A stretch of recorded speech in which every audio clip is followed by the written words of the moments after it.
tardes, mi nombre es Irina Valencia. Hoy les quiero hablar sobre la epistemología constructivista. Esta es una rama de la filosofía de la ciencia que sostiene que el conocimiento científico es construido por la comunidad científica. Esta busca medir y construir modelos del mundo natural. Por lo tanto, la ciencia natural consiste en construcciones mentales que tienen como objetivo explicar la experiencia sensorial y las mediciones. Según los constructivistas, el mundo es independiente de las mentes humanas, pero el conocimiento del mundo es siempre una construcción humana y social.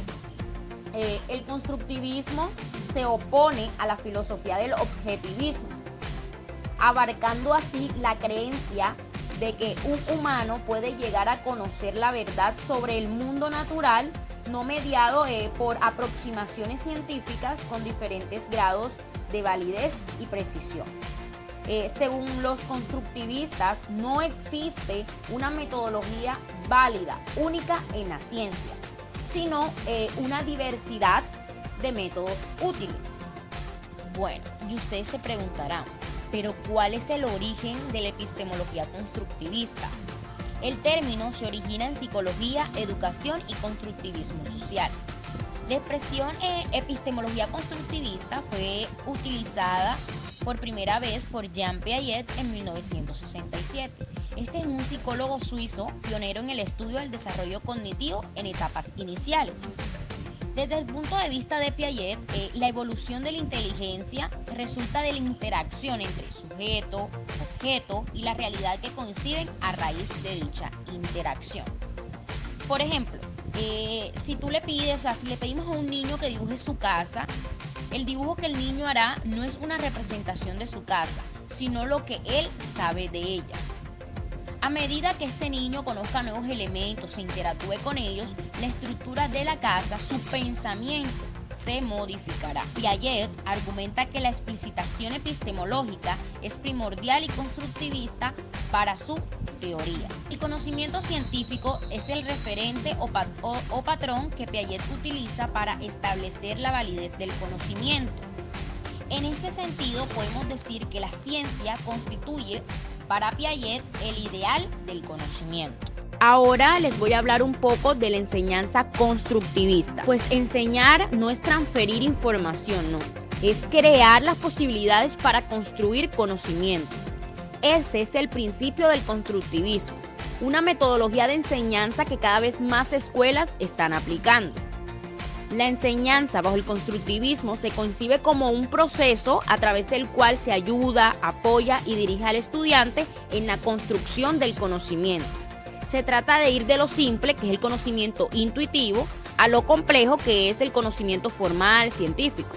Por ello, la enseñanza desde este enfoque no centra su esfuerzo en los contenidos, sino en el propio estudiante, lo cual significa un cambio conceptual en la educación tradicional. En la teoría del constructivismo, el aprendizaje es un proceso de construcción activo en el que cada alumno crea una representación individual del mundo, lo que aprende exactamente. Un alumno depende de gran medida de sus conocimientos previos y de la situación específica de su aprendizaje. Una idea básica de esto es que los individuos no responden a los estímulos de un mundo objetivo, sino que generan una realidad sensible basada en impresiones sensoriales, que básicamente dependen de gran medida del carácter particular del individuo.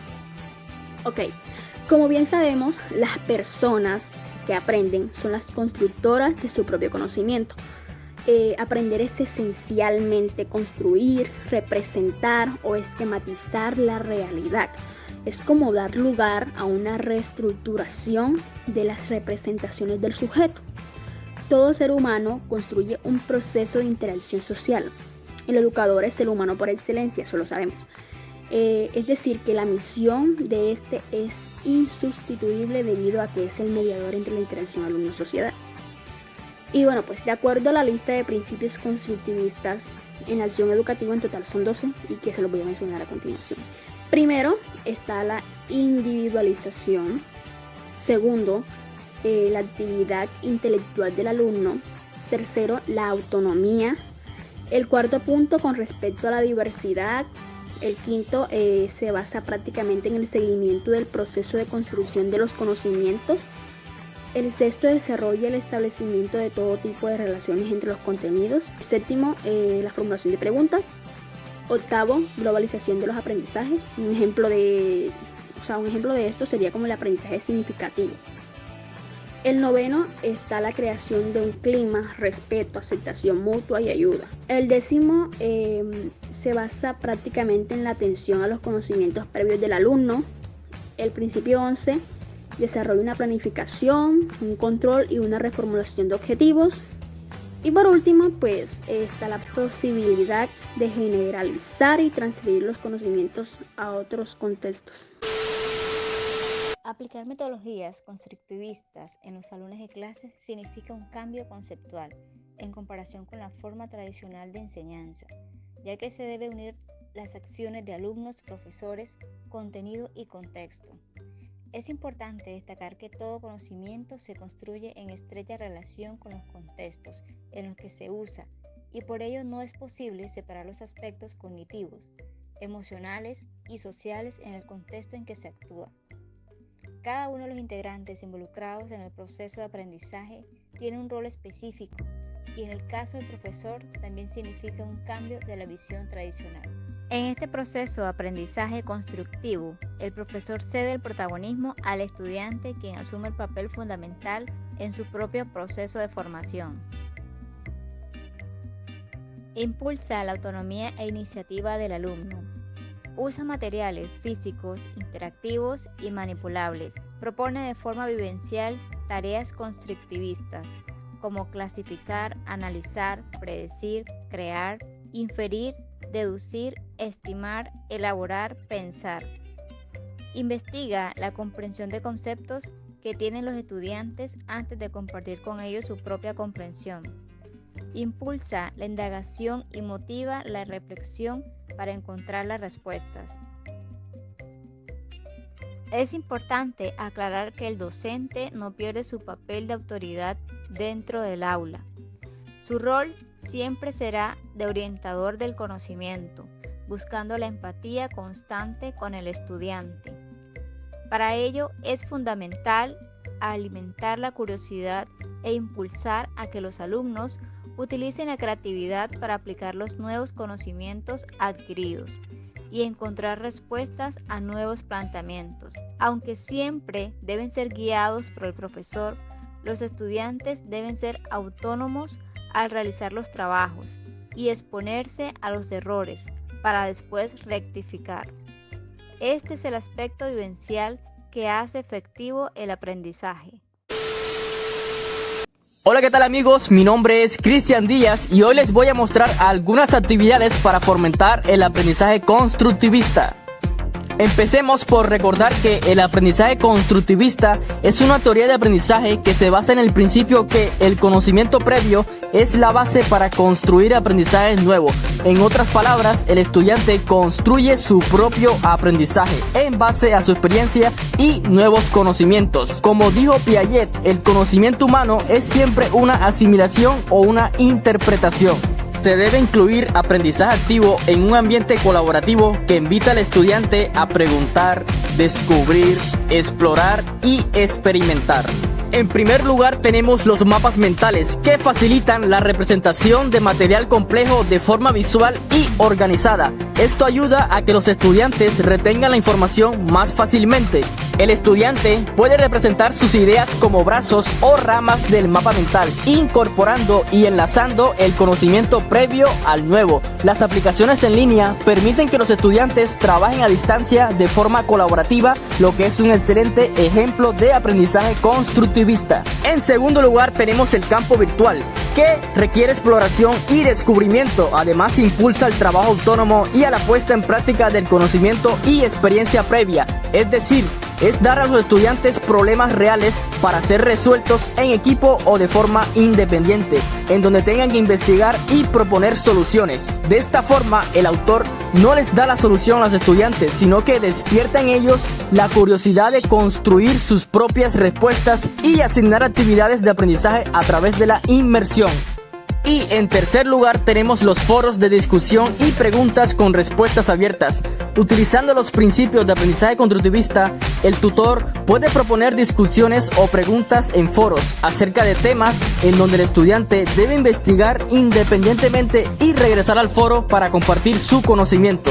De esta forma, construyen un conocimiento propio basado en su propia elección, juicio e interés. Y bueno, en conclusión, recuerden que el objetivo del aprendizaje constructivista es que el estudiante cuestione toda información que éste reciba, analice, reflexione, para así llegar a construir su propio conocimiento. Las investigaciones en didáctica, que indagan sobre los procesos de enseñanza y aprendizaje de las ciencias, han alcanzado en las últimas décadas niveles de consolidación considerables, lo que hace necesario caracterizar los marcos conceptuales que determinan nuestra explicación acerca de los fenómenos vinculados a la educación científica. Los métodos de enseñanza, el diseño de estructuras curriculares, los textos y materiales didácticos y la práctica dentro del aula han estado inspirados en las concepciones científicas de los educadores. Si consideramos el dominio del paradigma empirista de la ciencia en buena parte de nuestro siglo, no es extraño ver que las ciencias hayan sido tratadas en la escuela como un cuerpo inalterable de conocimientos preexistentes. Bajo este paradigma epistemológico, el papel del profesor y de quienes producen los planes de estudio, los textos y los materiales didácticos ha consistido en diseñar estrategias curriculares y didácticas que faciliten a los estudiantes la asimilación del conocimiento transmitido. La concepción que subyace a esta actividad supone que existe una relación mecánica entre transmisión y asimilación. Las estructuras cognitivas del sujeto se van transformando. Con el paso del tiempo, el sujeto se va encontrando en posesión de un aparato cognitivo cada vez más adaptado a su entorno. Por ejemplo, la lógica de un niño pequeño es cualitativamente distinta a la lógica de un adulto. Como consecuencia, la imagen del mundo del niño es distinta de la del adulto. Sin embargo, en ninguno de los dos casos, la imagen del mundo es una copia de una realidad que esté allí, estructurada, lista para ser asimilada. La dimensión constructivista de la epistemología piagetiana se refiere a que el sujeto va construyendo sus sucesivas versiones del mundo al mismo tiempo que construye sus propias estructuras cognitivas. Su conocimiento no es copia de una realidad externa de él, sino resultado de la estructuración de sus propias experiencias. Durante muchos años hemos aceptado una concepción educativa que no distingue entre entrenamiento y enseñanza. Hemos supuesto que el conocimiento es un bien que debe ser entregado al estudiante por medio de una práctica didáctica preestablecida. Para ello se han sobreestimado actividades como la memorización, la repetición y la realización de tareas rutinarias. Sin embargo, ahora nos damos cuenta que resolver problemas en el sentido amplio, como lo establece la mayoría de los propósitos explícitos de la educación científica en todos los países, exige del estudiante una comprensión que va más allá del primer nivel. Para lograrlo, sabemos que el estudiante debe llevar a cabo otras actividades distintas y más complejas, que incluyen no solo una reflexión sobre sus operaciones, sino una reflexión sobre su reflexión, la forma de comprensión que resulta de esta actividad metacognitiva.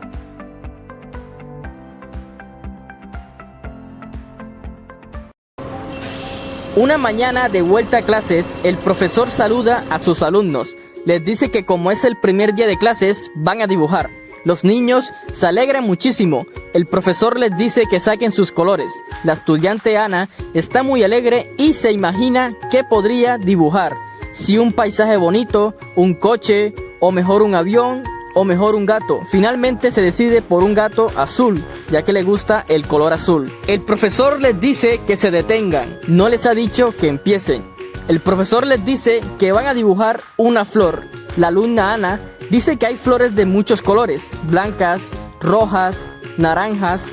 Empezará con un azul, pero el profesor les dice que se detengan y les vuelve a insistir, porque todavía no les ha dicho cómo dibujar una flor. Les dice que primero tomen el color verde y dibujen una curva así, 2 pequeños óvalos para las hojas, y ahora con el color rojo dibujen 4 triángulos y listo.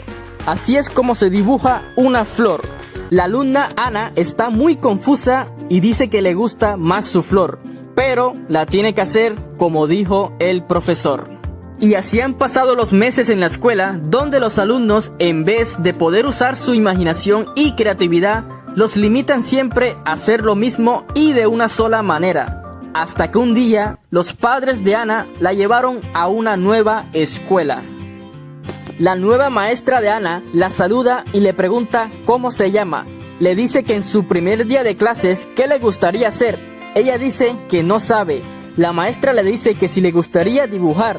Ella dice que sí. La maestra le dice que está bien, que puede tomar los colores y las hojas que están en la mesa. La alumna Ana se queda en su asiento esperando. La maestra la ve y le dice que qué espera. Ella dice que cuando le diga cuándo empezar. Cuando quieras, le respondió la maestra. Ana le dice que si puede dibujar una flor. Claro, le dice la maestra.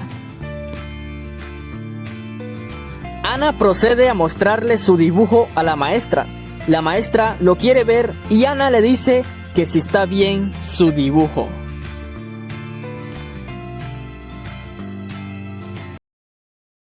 Esto pasa cuando le enseñas a los niños a repetir en vez de enseñarlos a pensar. Alentemos su creatividad.